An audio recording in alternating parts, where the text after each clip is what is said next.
ఏ party ఎక్కువ majority స్థానాలు గెలవబోతుంది? 100% మా కేసీఆర్ గారే మళ్ళీ ప్రభుత్వంలోకి వస్తాడు గిట. ఎందుకంటే ఈ రేవంత్ రెడ్డి చేసే పాలన అసలు ఎంత ఏడుపు వస్తుందంటే, మహిళలకి ఫ్రీ బస్ అని పెట్టిండు, వాళ్ళు కొట్టుకదస్తారు. మళ్ళా ఇంకోటి మహిళలకి 2500 ఇస్తా అన్నాడు, ఫ్రీ కరెంట్ ఇస్తా అన్నాడు. సో ఇవన్నీ ఇస్తే ఈ రాష్ట్రాన్ని ఏం చేస్తాడంటే, కేసీఆర్ గారు చేసిన మంచి పనుల కన్నా ఇంకా ఈయన చెడ్డ పనులు, ఇంకా ఈ రాష్ట్రాన్ని చెడ్డ పేరు తేవాలి ఎట్టి పరిస్థితుల్లో అనే ఉద్దేశం ఒకటి పెట్టుకున్నాడు.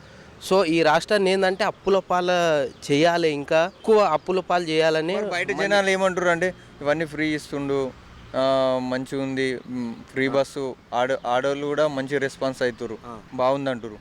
అయితే గతంలో కేసీఆర్ గారు గెలిచినప్పుడు మళ్ళీ ఆయన పెట్టలేకనా అన్న, ఒకప్పుడు ఈ రాష్ట్రం నీళ్ళు లేకుండే, జంగల్ ఉంటుంది చూసినా ఎండిపోయి, సో అట్లా ఎడారిగా పాడుపట్టిపోయి ఉండే. అట్లాంటి దాన్ని నీళ్ళు తెచ్చి, అసలు నీళ్ళు లేకుండే, నీళ్ళు తాగుదామంటే గిట్ట నీళ్ళు లేకుండే, అట్లాంటి రాష్ట్రాన్ని ఇప్పుడు రేవంత్ రెడ్డి సీఎం అయిండు, మరి కేసీఆర్ ఎట్లా వేస్తాడు?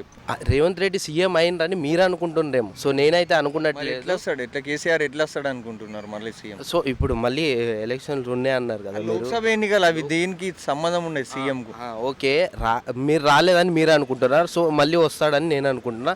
సో 100% వస్తాడు. ఎందువల్ల వస్తాడంటే, ఈయన రేవంత్ రెడ్డి సో ఫ్రీగా మీరు ఏదైతే ఇస్తున్నారో దానివల్ల ప్రభుత్వానికి నష్టం వచ్చేది ఉంది, ఇక్కడ నష్టం ఎక్కువ వచ్చేది ఉంది. మళ్ళీ వీళ్ళు ఎక్కువ బడ్జెట్లు తెచ్చి అప్పులు చేసి ఈ రాష్ట్రాన్ని మొత్తం అప్పులల్లో ముంచేయడం, ఇది ఎంతవరకు కరెక్ట్ అంటే, బస్సులు ఫ్రీ పెట్టలేక కాదు, కేసీఆర్ గారు ఎప్పుడో పెడుతుండే, మీరు ఫ్రీగా పెట్టి మీరు ఈ రాష్ట్రాన్ని మొత్తం అప్పుల పాలు చేసి, ఇప్పుడు ఒక ఛాయ్ తాగాలంటే బయట మీరు 100 రూపాయలు చేస్తారు. సో ఈ సంవత్సరం పోతే 100% 100 రూపాయలు అయితే, ఒక ఛాయ్ తాగాలంటే ఇప్పుడు 10 రూపాయలు ఉంది, ఇంకొక సంవత్సరం పోతే ఒక ఛాయ్ తాగాలంటే 100 రూపాయలు చేస్తారు. సో రేవంత్ రెడ్డి ఆయన కేసీఆర్ గారు తెలంగాణ గురించి కొట్లాడుతుంటే, ఈ రేవంత్ రెడ్డి ఏడ ఉన్నాడు?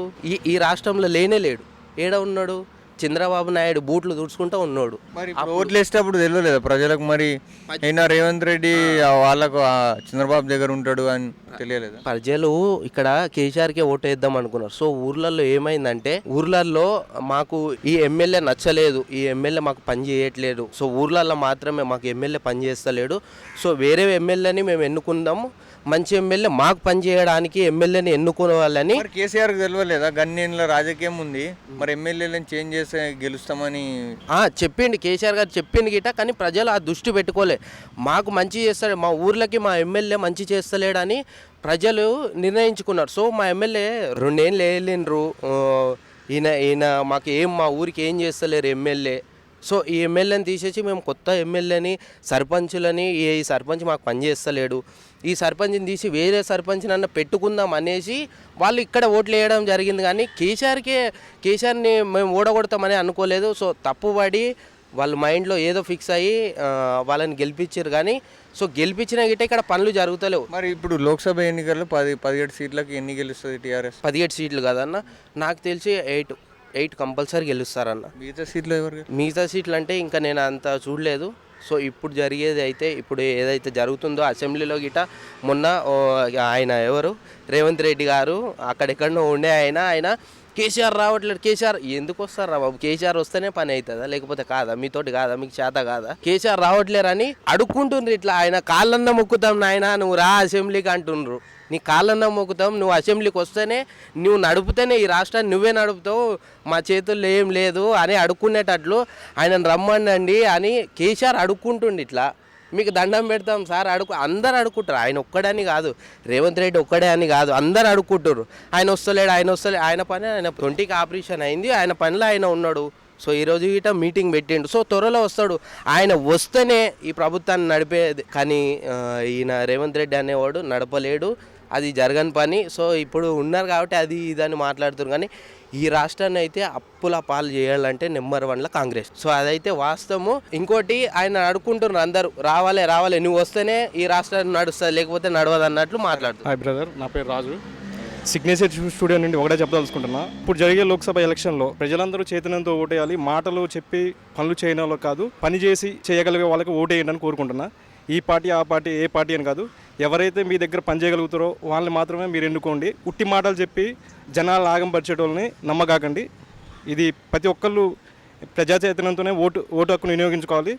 ఓటు అయిపోవడం వల్ల చాలామంది లాస్ అవుతారు. ఇప్పుడు అనుకోకుండా ఏమవుతుందంటే ఎడ్యుకేటెడ్ పర్సన్లు అన్ని రకాలుగా ఆలోచించి ఓటేస్తారు. అన్ఎడ్యుకేటెడ్ ఏమవుతుందంటే వాళ్ళకి తెలియదు.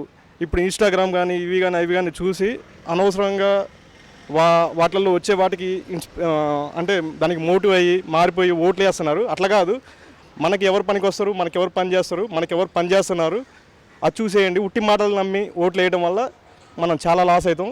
ఈ లోక్సభ ఎలక్షన్లో మాత్రం తప్పకుండా ఓటు హక్కును అందరూ వినియోగించుకోగలరు. మరి ఎలా తెలుస్తుంది మంచోళ్ళు అని తెలియాలంటే? చెప్పిన కదా, ఎవరైతే పని చేయగలుగుతారో వాళ్ళకే ఓటేయండి. పని చేసి చూపించగలిగే వాళ్ళకే నమ్మండి. వస్తారు, రోడ్ల మీదకి వస్తారు, సభలో పెడతారు, ఊళ్ళల్లో తిరుగుతారు, అక్కడ తిరుగుతారు, 10 మందిని గ్యాంగ్ వేసుకొని తిరుగుతారు. వాళ్ళు కాదు, పని చేసేటోళ్ళని చూడండి. మీరు ఎవరైతే పని చేయగలుగుతారో వాళ్ళకే ఓటేయండి.